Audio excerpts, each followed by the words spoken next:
Buenas noches a todos. Vamos a iniciar con el tema número 10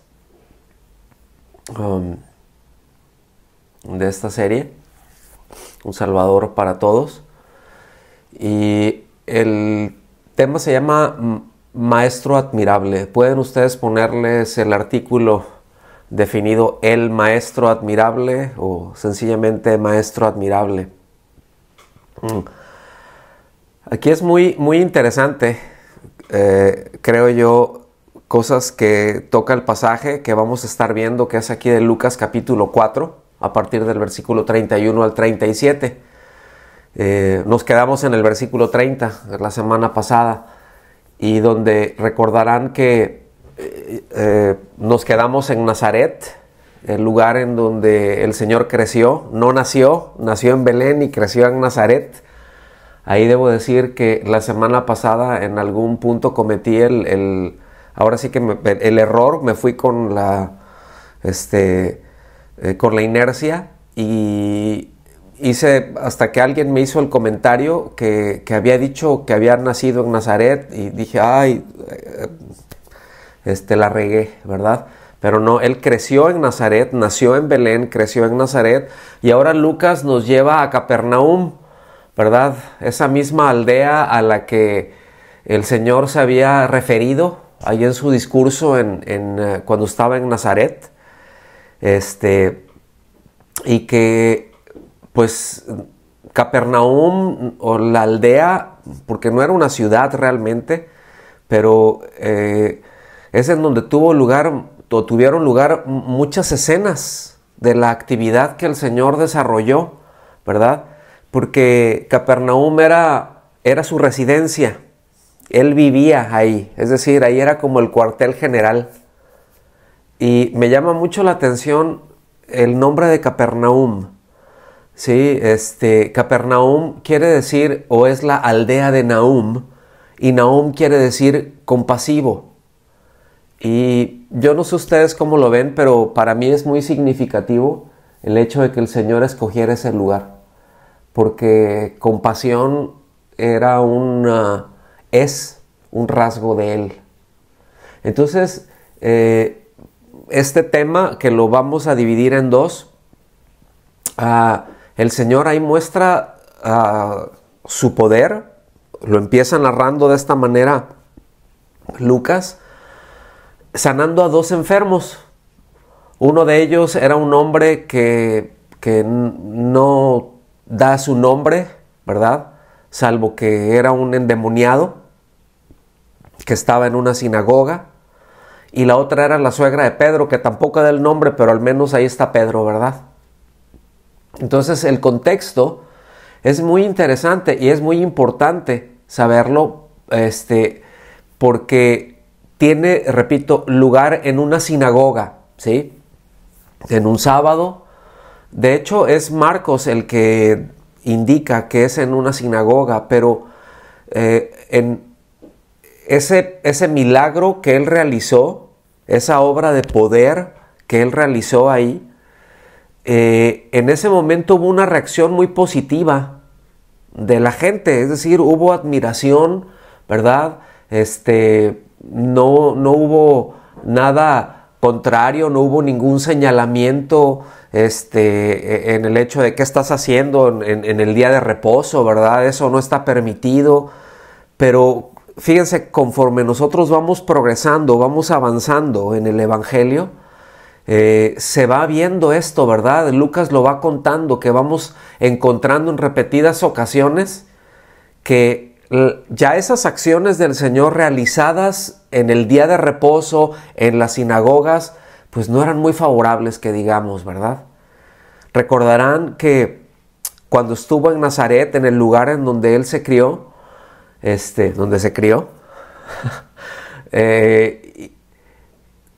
comentamos la semana pasada que muy probablemente por las palabras de él, se ve que la gente tenía una cierta expectativa, ¿verdad? De que él les tratara de una manera diferente, porque había una familiaridad con él, y bueno, les dejó en claro que no sería de ese modo, ¿verdad? Y cómo se tornó esa actitud favorable, de asombro, que se tenía hacia él, como en un momento dado, ¡fum!, se viró totalmente, ¿verdad? Dio un vuelco completamente, ¿verdad? Entonces, sale y ya llega y se establece en Capernaum o Cafarnaum, ¿verdad? Y fíjense, la historia es relativamente sencilla, porque nos habla de un hombre que tenía un espíritu de demonio inmundo y que es sanado. Y yo quiero hacer la aclaración, porque hay adjetivos que pone aquí, dice un espíritu de demonio inmundo es sanado. Y no se nos dice qué síntomas eran los que tenía este hombre. Menciono esto porque Lucas, siendo un médico, siendo un doctor, era normal que preguntara esto y era normal que registrara esto. De hecho, él registra cuando hay algunos enfermos, incluso da el nombre de la enfermedad o da los síntomas que tenían. A lo mejor era una tendencia natural que él, por ser médico, él tenía, pero en este caso no se nos dice cuáles eran los síntomas de este hombre, ¿verdad? Y generalmente llegamos a pensar que cuando había algún poseso por algún demonio, siempre se refiere a alguna enfermedad mental, ¿verdad? O que demasiado agresivos, porque sí los menciona, pero generalmente se da esto, ¿no? Como que es alguna enfermedad mental, pero no necesariamente ese es el sentido que se emplea en el Nuevo Testamento para la expresión de que alguien que estaba poseído por algún demonio, ¿sí? En Hechos, por ejemplo, en Mateo capítulo 11, versículo 18, nos dice que la gente decía de Juan que tenía demonio porque ni comía ni bebía. Entonces le atribuían a eso. Es decir, había ciertas cosas en las que ciertas características o conductas de gente que había de manera general, de manera popular, le asignaban eso a un demonio. En Lucas 11:14 dice que un demonio es la causa de que un hombre fuera mudo, ¿verdad? En Mateo 12:22 aparece esa misma idea, cuando este hombre poseído por un demonio no solamente es mudo, pero también es ciego. Entonces, a la hora de nosotros ver los evangelios, es imposible que no nos preguntemos acerca de los demonios, ¿sí? Porque se les menciona mucho. A quienes hemos sido formados o hemos crecido, pues por la edad que tenemos, dentro de esta época de la historia, ¿verdad? Dentro de la modernidad, ahorita ya estamos en la posmodernidad, pero en la época de la posmodernidad, de la ciencia, del razonamiento, la idea misma de los demonios se nos puede hacer complicada.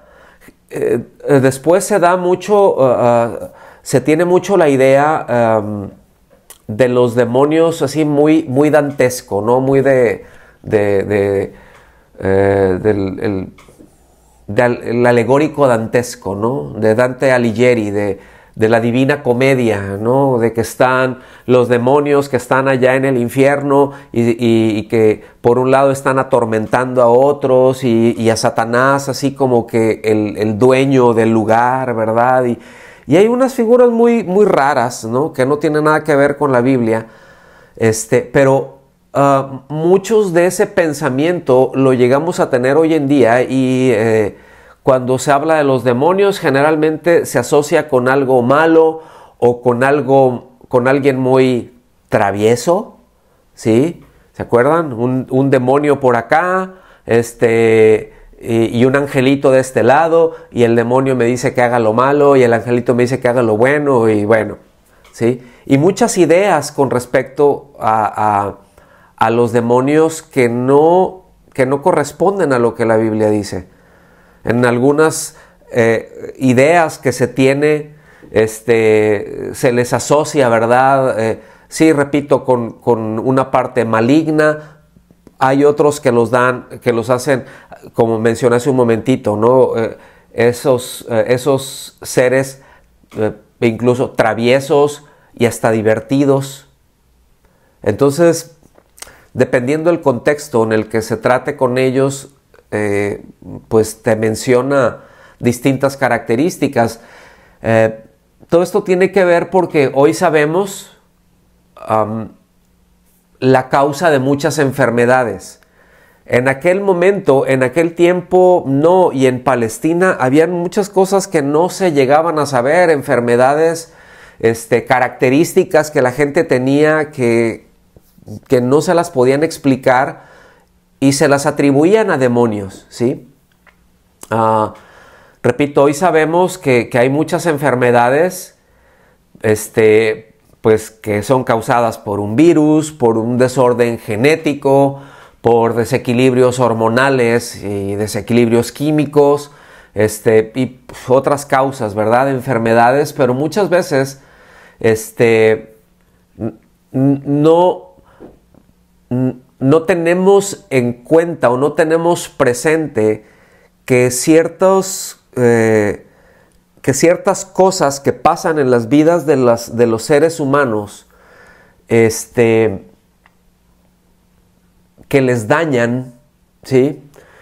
No se les da por ejemplo, no hay una explicación sobrenatural de la enfermedad ni de la maldad, pero bueno, repito, en este contexto de modernidad, donde nos hemos desarrollado la mayoría de nosotros, pues, si bien es cierto que se buscan darles explicaciones naturales, racionales a muchas cosas que los seres humanos padecen, pues no resuelven ese misterio del mal, no resuelven el tema del sufrimiento, ¿verdad? Si acaso lo buscan posponer con las explicaciones que se dan, pero vamos a entrar un poco más en materia. Vamos por favor ahí a Lucas capítulo 4, versículos 31 y 32, que se lee de la siguiente manera. Jesús descendió a Capernaum, ciudad de Galilea, y les enseñaba en los días de reposo. Todos se admiraban de su enseñanza porque su mensaje era con autoridad. Entonces nos habla de que el Señor les enseñaba, que era algo ya continuo. ¿Se recuerdan cuando Él estuvo ahí en Nazaret? Dice que era como su costumbre, es decir, que era algo habitual. Y esto es muy importante porque los días de reposo donde se enseñaban, ¿verdad?, eran en las sinagogas, fundamentalmente. Y como mencioné hace un rato, en el pasaje paralelo es Marcos quien da ese detalle, ¿verdad?, que estaba en la sinagoga. Y yo quiero aprovechar esto para remarcar o para resaltar, ¿verdad?, que realmente cuando nosotros queremos aprender del Señor, es necesario dedicar tiempos y espacios para eso. Es decir, necesito asignar un tiempo para ir y estar en tiempos de oración, tiempos de lectura, tiempos de meditación, pero aquí definitivamente en lo privado, en lo particular, pero aquí el enseñar, la actividad que él llevaba a cabo era una actividad pública. Entonces esto nos habla que necesitamos nosotros, repito, destinar esos tiempos, ¿verdad? Dedicar esos espacios, las reuniones, todas las reuniones que lleguemos a tener, todos los espacios que dentro de la congregación se lleguen a abrir para enseñar, para transmitir la palabra de Dios, son espacios que necesitamos nosotros aprovechar, hermanos. Porque aquí no aplica eso de que no, pues a mí el Señor me enseña a solas, ¿verdad? Eso es cuando yo estoy en mi casa y eso es, a mí el Señor, yo no necesito congregarme. Hay muchos que dicen eso, o no es tan importante, no lo ven como algo tan importante. Sin embargo, nosotros vemos que lo que el Señor hacía, el ámbito en donde se desarrollaba principalmente era en las sinagogas, y sí en el templo, y sí también en lugares abiertos, y sí también en casas. Pero aquí nos dice, ¿verdad?, que Él enseñaba en los días de reposo. Es decir, el verbo de que Él enseñaba está como algo constante. No era algo de que de vez en cuando por ahí alguien le hacía alguna pregunta y el Señor les decía y les daba algún buen consejo por ahí. No, es que Él enseñaba y dedicaba tiempo y dedicaba un espacio para eso. ¿Está bien? Entonces, nos habla de la autoridad con la que el Señor les hablaba. Era algo que les impresionaba, ¿sí? De hecho, una de las versiones de la Biblia, la Reina Valera, la 77, dice que para ellos era como un estupor, que quedaban sobrecogidos de estupor. O sea, no solamente se admiraban, ¿verdad?, sino era así como que se quedaban así. O sea, es una expresión bastante más fuerte, porque era evidente en él que había una asociación entre la doctrina correcta, es decir, la enseñanza correcta que él tenía de la palabra de Dios, con acciones correctas o sus acciones correctas. Esto quiere decir ortodoxia y ortopraxis, ¿sí? Son dos palabras que podemos aprender el día de hoy. Pero la ortodoxia, eso es lo que quiere decir, sencillamente es la doctrina tal como va.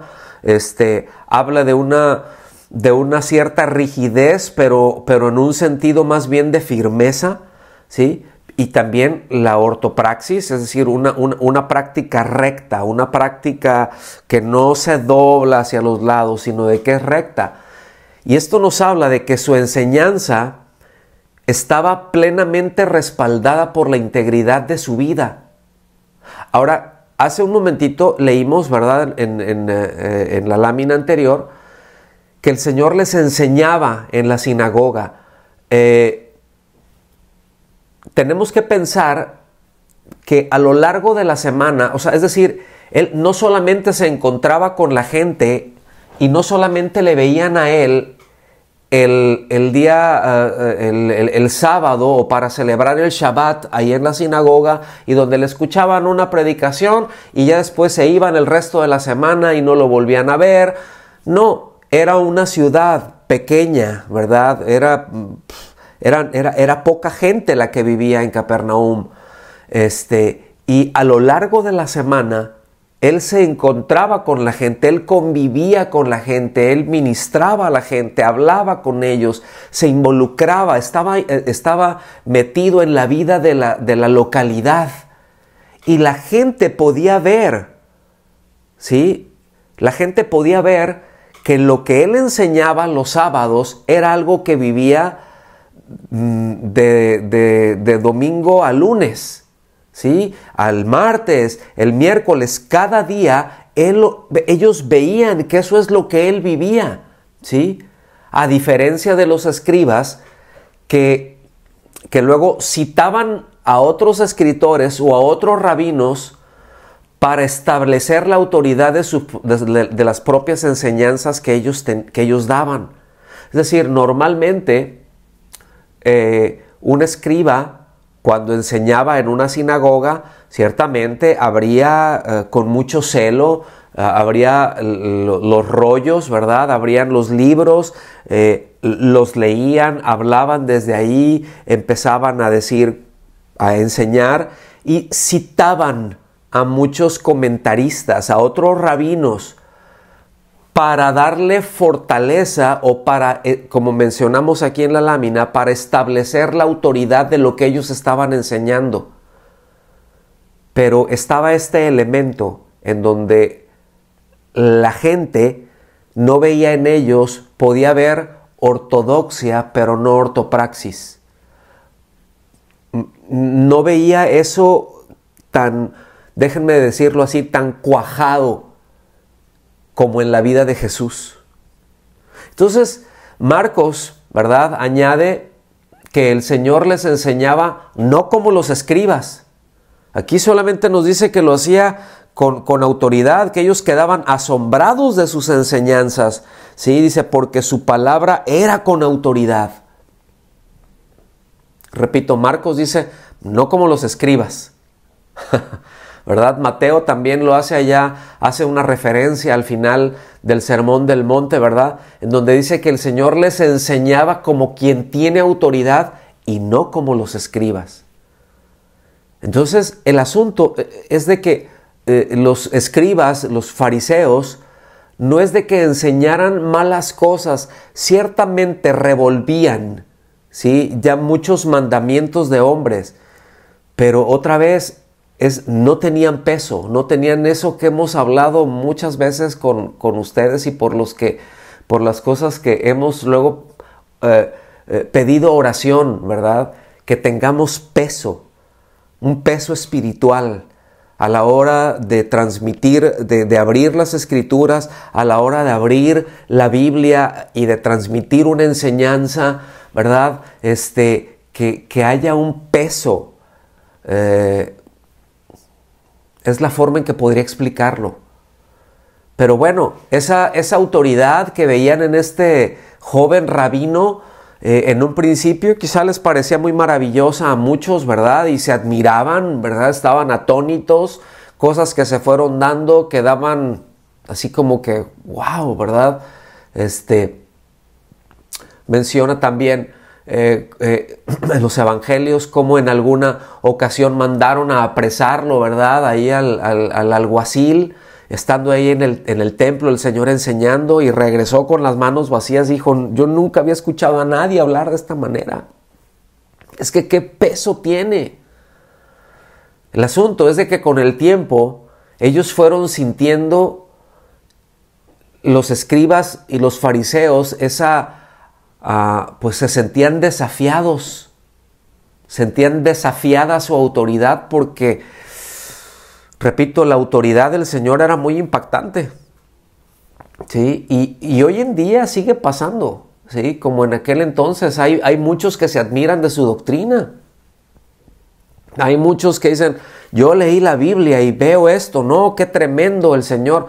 Sí, pero siguen ignorando su voluntad. O ya no nos vamos a ir con los de afuera, vamos a ser más autocríticos. ¿Cuántos sermones, cuántos mensajes, cuántas enseñanzas escuchamos nosotros a lo largo del año? ¿Sí? Y aún así, a veces seguimos ignorando su voluntad, seguimos haciéndola a un lado. Entonces, el punto no es de maravillarse nada más o maravillarse per se. Es decir, la gente no necesita maravillarse, necesita creer. Qué maravilloso es tener la capacidad de admirarnos de las palabras del Señor, ¿verdad? Pero el punto es obedecerlas, no nada más decir, wow, qué tremendo mensaje, ¿no? Como aquel hermano que le preguntaron, oye, ¿cómo estuvo la reunión? No, estuvo formidable, estuvo impresionante todo. Sí, pero dinos más, ¿qué pasó? No, estuvo aquello, no. Estuvo impresionante. Sí, pero ¿qué pasó? ¿De qué hablaron? No, estuvo impresionante. Y de ahí no lo sacas, ¿no? Ay, estuvo bien tremenda la palabra. ¿Y de qué se habló? Ay, pues es que no sé, no te puedo explicar, pero fue muy tremendo. Y el Señor sí quiere que lo podamos explicar, ¿sí? Y el Señor, más allá, no solamente entenderlo y explicarlos, procesarlos bien, pero obedecerlos. Porque la mera admiración, hermanos, no basta. Siempre debe de ir acompañada de una relación muy personal con Él. ¿Sí? Yo esto puedo dar fe de que a lo largo de mucho tiempo, de muchos años, gente al terminar, y de ninguna manera me estoy poniendo, estoy tomando o haciendo un paralelo con el Señor, de ninguna manera. Dios me libre.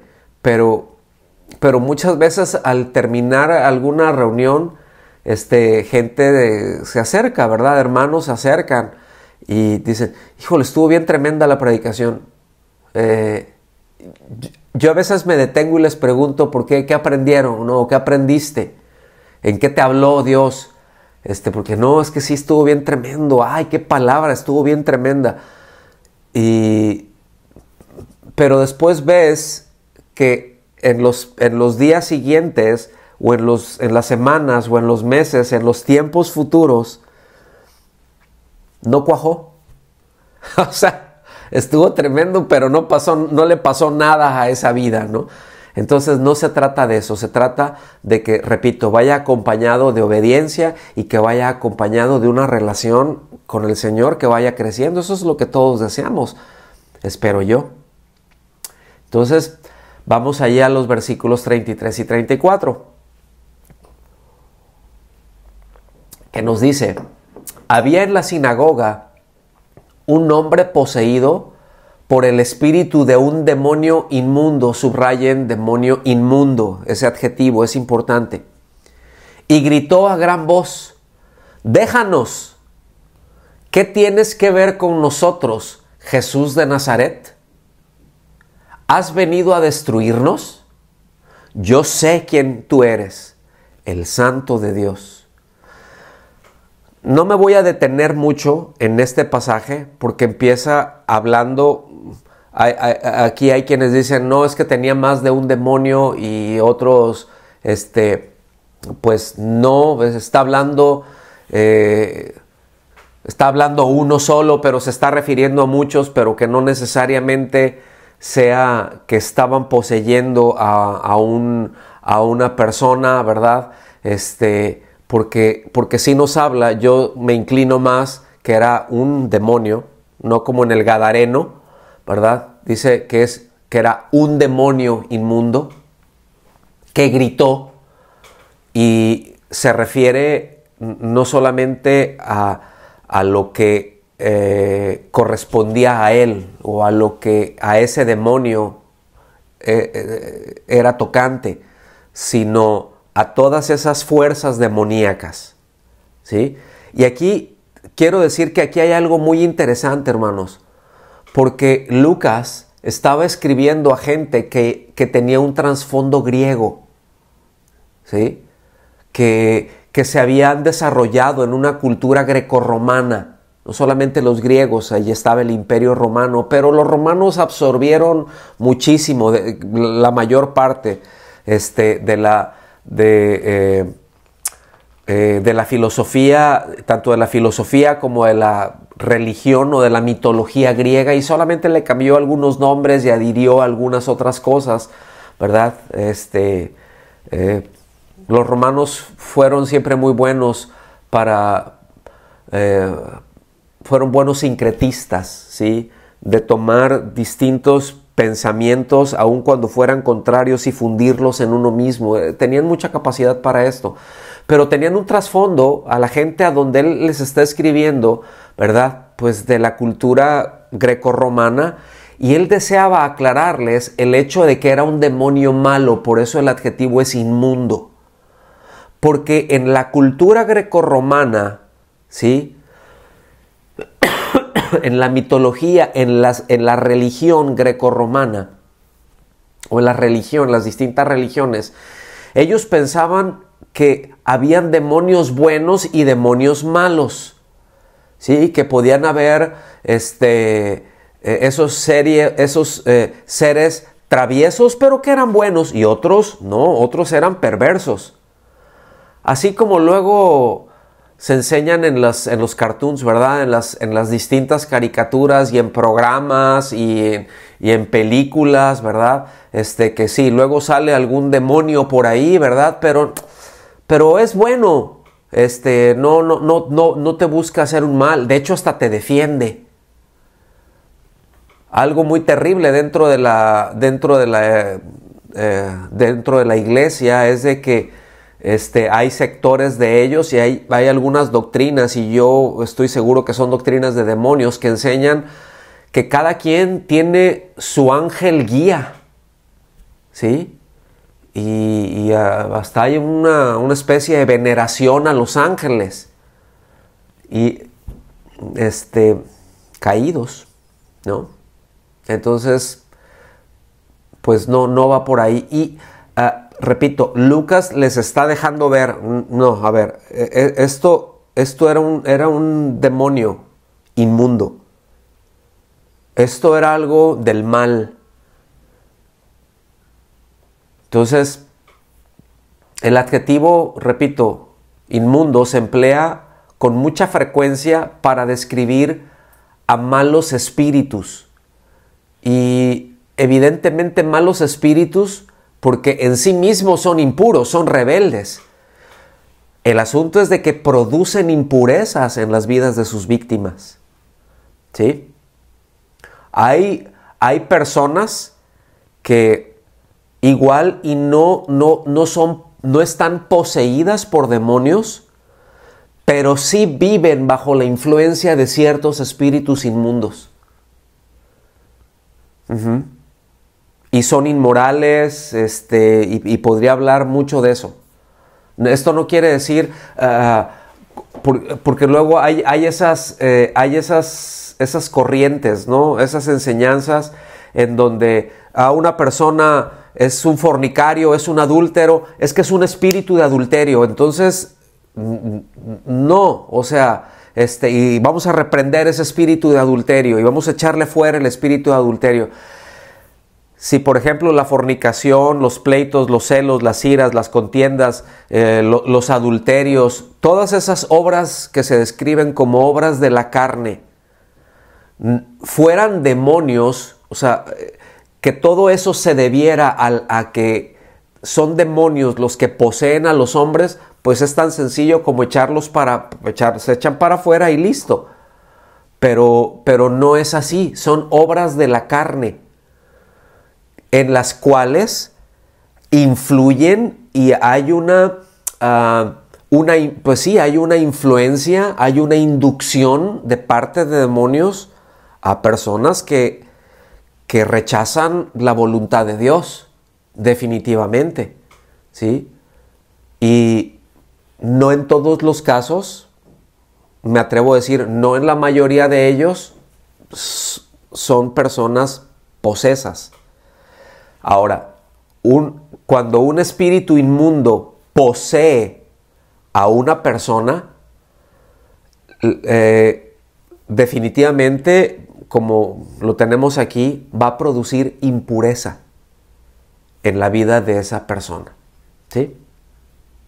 Espero no estarlos haciendo un lío. Entonces, el sentido general en un demonio es sencillamente una personificación del mal.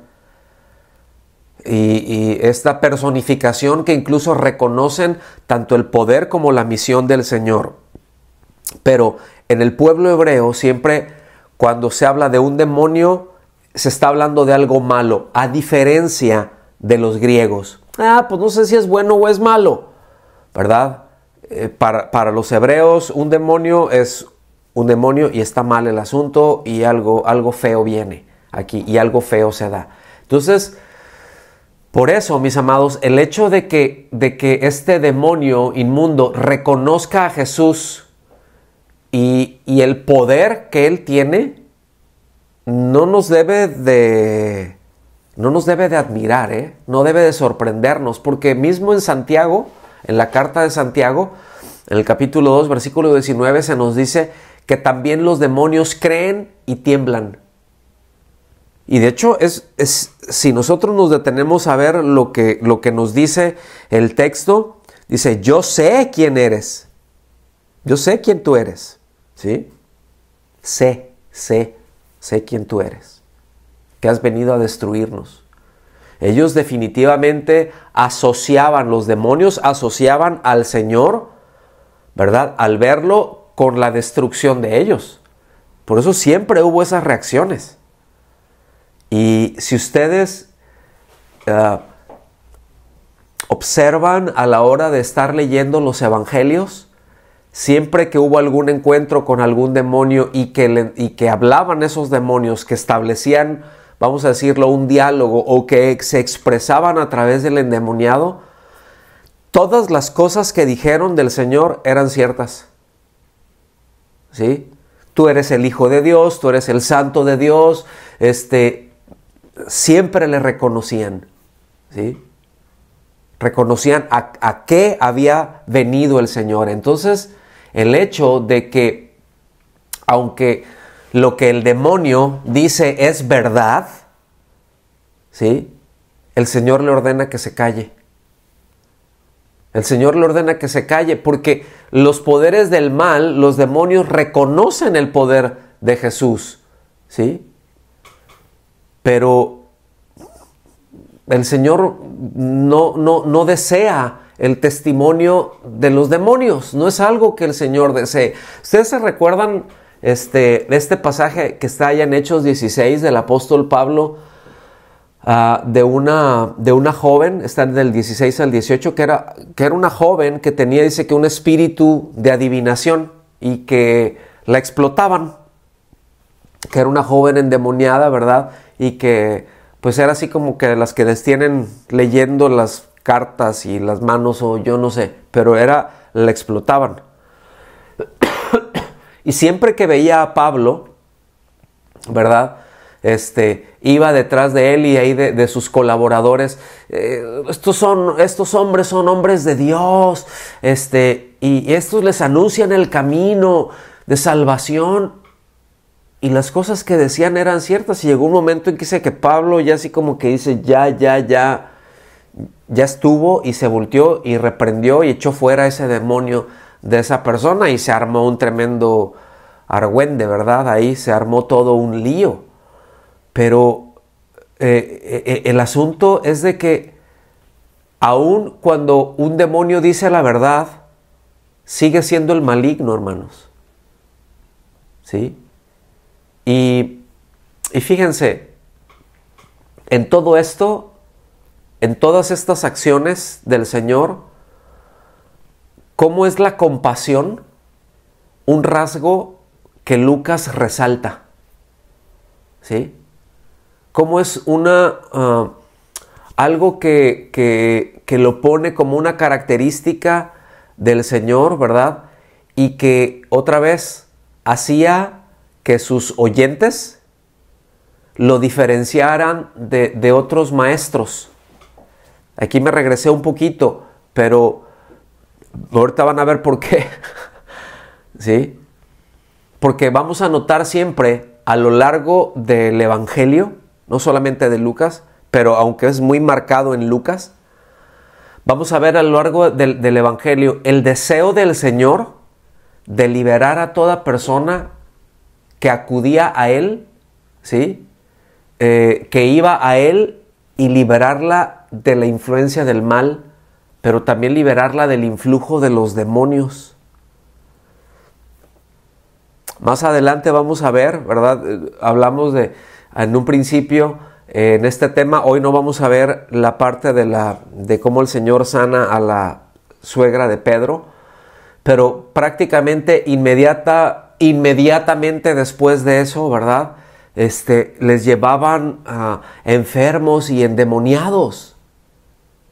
Entonces, era el deseo del Señor venir y destruir las obras del maligno.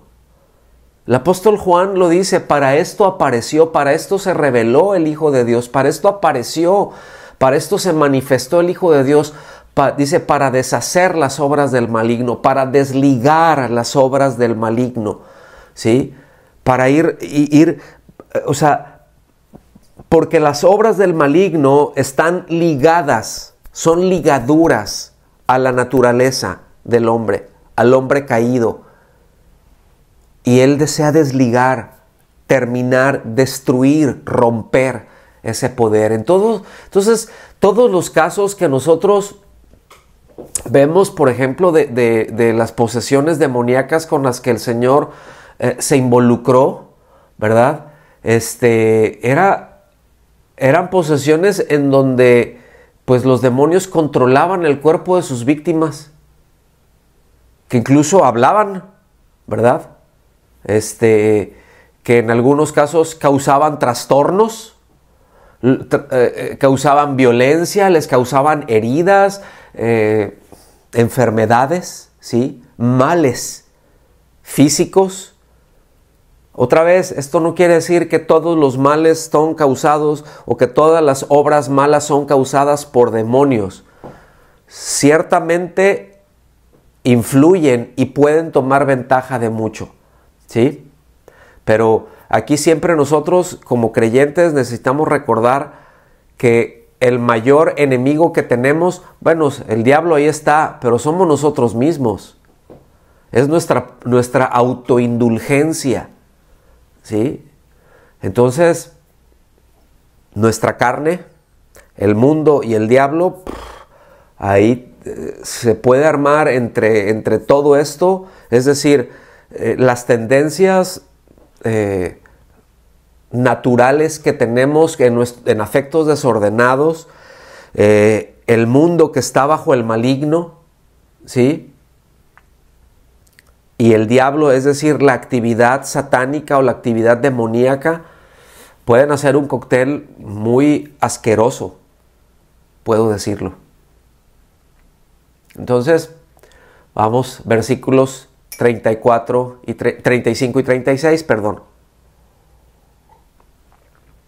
Jesús entonces lo reprendió, ¿sí? Jesús lo reprendió, lo increpó, diciendo, cállate y sal de él. Y después que el demonio lo derribó en medio de ellos, salió de él sin hacerle ningún daño. Todos se quedaron asombrados y discutían entre sí. Aquí repito, Reina Valera 77 se lee, quedaron sobrecogidos de estupor y se decían unos a otros, ¿qué manera de hablar es esta que manda con autoridad y poder a los espíritus inmundos? O sea, ¿qué mensaje es este? Porque con autoridad y poder manda a los espíritus inmundos y salen. En el pasaje de Marcos, este mismo pasaje paralelo de Marcos, dice que salió y que dio un gran alarido, o sea, que hizo un escándalo, ¿verdad? Pero siendo Lucas, como mencioné hace rato, siendo un médico, de hecho el médico amado, debió de haberle preguntado a sus informantes cuando estuvo recabando toda la información y poniendo en orden la historia, si el endemoniado había recibido algún daño como el resultado del trato brutal que había tenido o a la hora de salir, ¿sí? Porque en otros casos, como veremos más adelante, dice que buscaban hacerles daño, ¿sí? Continuamente, pero dice que aquí no, que fue sin daño. La respuesta es no hubo daño. Y esto lo informa Lucas, ¿verdad?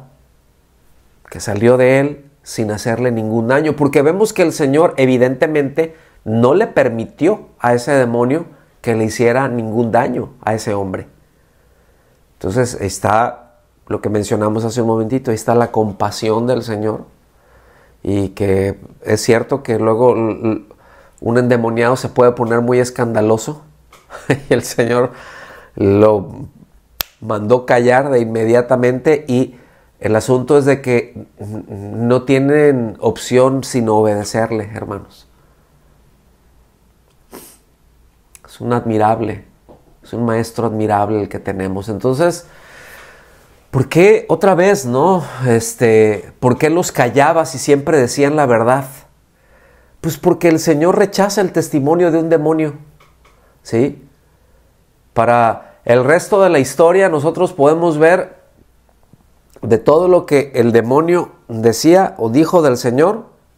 Es cierto, que es el ungido, ¿verdad? Que es el ungido, que es el santo de Dios, que ha venido a destruir los poderes del mal. Sí, sí es cierto. Y ese es un tema que tiene lugar, que vemos y que es algo central a lo largo de todo el Nuevo Testamento. Todo lo que nos dice del Señor acerca de su obra y de Él, pero que es a destruir los poderes del mal. Muchos encuentros tuvo, ¿verdad? Y siempre era esto, o sea, es bien, ¿qué vienes a hacer? O sea, todavía no es nuestro tiempo, o sea, ya vienes a destruirnos. Y mis amados, tener en claro que un falso testigo que dice la verdad sigue siendo falso. Un demonio, porque diga la verdad, no deja de ser un demonio. Por el hecho de que diga la verdad con respecto a Jesús, no le quita lo malvado, ni el daño que ocasiona, ni la inmundicia que produce o hacia donde orienta, en caso de cuando no hay posesos. Pero los demonios, ¿verdad? Los demonios que declaran que Jesús es el santo de Dios, repito, siguen siendo demonios. Y aunque digan el testimonio sea correcto, aunque digan la verdad, sigue siendo un testimonio demoníaco. Entonces el Señor no quiere ser proclamado por demonios, sino por redimidos suyos, por aquellos que son templo del Espíritu Santo, que son guiados por el Espíritu con una vida de integridad que les respalde, hermanos. Aquí el testimonio es esencial, ¿sí? Hace muchos años un pastor que tuvimos, ¿verdad? Rocío y yo, me llegó a decir que, dice, mira, es que el Evangelio es poderoso aún en los labios de Satanás mismo. Y es cierto, porque el Evangelio es poder de Dios. El asunto es de que el Señor no quiere ser proclamado por demonios, ¿sí? Sino por gente santa. Por eso hago un paréntesis. En el Antiguo Testamento, y esta es una sombra, esta es una figura, este es un tipo, ¿verdad? Los levitas, los encargados de llevar el arca, no llevaban el arca como ellos querían y la cargaban, y hubo terribles consecuencias cuando desobedecieron y que trataron de transportar. ¿Se acuerdan en aquel avivamiento de David? Que una carreta último modelo, ¿verdad? Completamente equipada, con bueyes último modelo y todo, les pusieron el arca del pacto ahí, porque esa era la costumbre, así acostumbraban transportar, mover a los ídolos, era como darles un honor, ¿verdad? Irlos paseando en esas carrozas, en esas carretas, y recordarán las terribles consecuencias cuando algo pasó ahí, cayó en un hoyo, ¿verdad? En un bache, y hubo un hombre que trató de detenerlo con toda la buena voluntad de que el arca no se cayera, y fue fulminado, ¿verdad? Y hubo mucha conmoción, porque estaba establecido que en la palabra de Dios que el arca del pacto debía de ser cargado por hombres apartados, por hombres santos, que debían de llevarlo sobre sus hombros. Es decir, los hombros es sobre sus vidas. La presencia de Dios debe de ser cargada sobre las vidas de hombres santos y proclamadas por hombres santos, hombres y mujeres, por supuesto, ¿sí? Entonces, hasta aquí, ya vamos yéndonos para el final. ya expulsa a este demonio, ¿verdad? Y si ya estaban con la boca abierta por la autoridad con la que les enseñaba, ¿verdad? Cuando, perdón, se asombraban de las palabras que eran de autoridad, que no era como con los fariseos, pues a la hora de que ven su autoridad sobre los demonios, les explotó, ¿verdad? En aquel tiempo habían exorcistas ambulantes. De hecho, hay pasajes en Hechos que nos dicen y nos mencionan algunos de ellos, ¿sí? Que hacían rituales y cosas raras, ¿verdad? No muy distintas a las que se hacen hoy en día, ¿verdad? Pero que conjuraban a esos demonios que salieran de esas personas, porque les causaban algún daño, porque les desean algún mal. Pero de pronto ven a este joven maestro que solo con su palabra era suficiente, que tenía un mensaje de autoridad, que tenía una vida de integridad que respaldaba cada palabra que salía de su boca, ¿verdad? Y que los demonios se le sujetaban. Estaban ahora sí que sobrecogidos de estupor, ¿sí? Aquí el Señor no les dio, a ver, miren muchachos, les voy a enseñar 10 pasos para la expulsión de un demonio, ¿sí? Tampoco se volteó y dijo, a ver, ¿en dónde están los del Ministerio de Liberación? Sencillamente el Señor dijo, sal de él. Y estos estaban atónitos, estaban asombrados. Entonces, frecuentemente, mis amados, pensamos que el único énfasis que se hace en el Nuevo Testamento es con respecto a la obra de Cristo en cuanto al pago por nuestros pecados, ¿verdad? Y ese modo de entender, pues los hechos del Señor se ha vuelto como una normativa en buena parte para toda la teología que se ha desarrollado, es decir, no está mal porque sí es cierto, el Señor vino para redimirnos, ¿sí? Pero se ha quedado ahí y se ha desarrollado más esta teología, ¿verdad? Más centrada en la redención, que otra vez está bien, es absolutamente correcta y es absolutamente indispensable, ¿sí? El asunto es de que en el Nuevo Testamento se afirma otro modo de entender la obra del Señor. Sí es cierto que el Señor vino a redimirnos, pero Jesús lo presenta, ¿verdad?, como el Señor victorioso que vence a los poderes del mal, que choca, que hace una coalición ahí, ¿verdad?, con los poderes del mal y que los vence. Y cómo ese choque entre Cristo Jesús y esos poderes del mal iban a llegar a su clímax en su muerte y en su resurrección, ¿sí? Pero aparece también en toda la historia de los evangelios. Es decir, no es nada más como que, sí, está el bien y el mal, en la muerte y resurrección, ahí se ve, ahí se encontró con el maligno, ¿verdad? Ahí lo venció en la cruz. Definitivamente, en la cruz, al venir la expiación, pues ahí se clavó el acta de los decretos que nos acusaba, que era contraria a nosotros. Pero a lo largo de todo su ministerio fue dejando evidencia, ¿sí? Fue dejando evidencia de cómo iba destruyendo golpe a golpe todos los poderes del maligno. Es importante tenerlo presente eso, porque otra vez es un enfoque, es decir, es un enfoque que a veces perdemos de vista, hermanos. Sí hay maldad y sí la debemos de enfrentar, no en nuestras propias fuerzas, evidentemente, porque no tenemos esa capacidad, pero el Señor sí, nos apoyamos en Él, ¿sí? Vámonos para el final. Versículo 37 nos dice, y su fama, o literalmente los rumores acerca de Él, también esa es una una traducción muy buena, de hecho es lo más literal. Y su fama se divulgaba por todos los lugares de aquella región.